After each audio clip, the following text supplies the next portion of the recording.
Hey there, Bearcats. It's Rachel Moore, career consultant in the Career and Professional Development Center here at St. Vincent College, ready to talk to you a little bit about the skills and endorsement section on your LinkedIn profile as week 7 of the LinkedIn Challenge.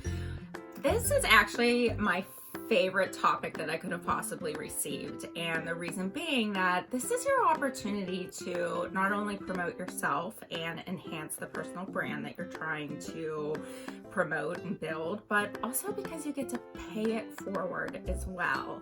When you are highlighting your skills and asking people to endorse those skill sets that you have, what you bring to the table to an employer, you also get to do that for someone else as well. It's natural that that would be the best way that you could possibly thank them for taking the time and thought to support you too. So how do you do it? What we recommend is that you choose those skills that you really find are strengths for you, that are highly desirable in the marketplace. So whether that's your communication skills, written and verbal, presentation skills, your technical skills, your management skills, whatever area of your career that you're at, whatever time in your career you're at, that's going to evolve a little bit. So remember that it's a living, breathing tool that you're using as you look for different opportunities in your career.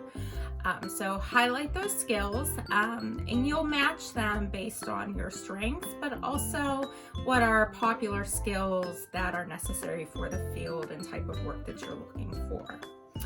The next piece is the endorsements. And again, this is a great opportunity for someone who can actually really speak to who you are as part of your circle or tribe that is happy to promote you and can speak to what you bring to the table based on experience. Maybe it's a peer or colleague in an organization that you're a part of. Maybe it's a former manager or current manager that you have. Could be a coach, could be a faculty member that you've worked closely with, but it's someone who can really speak to you. You don't have to worry about asking a bunch of people to endorse you. 2 to 3, especially starting out, is fine.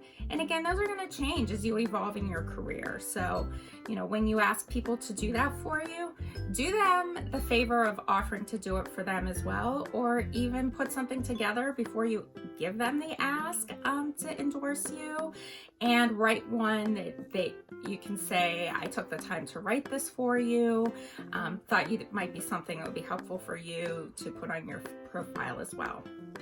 Best of luck to you, Bearcats. I'm looking forward to seeing those profiles.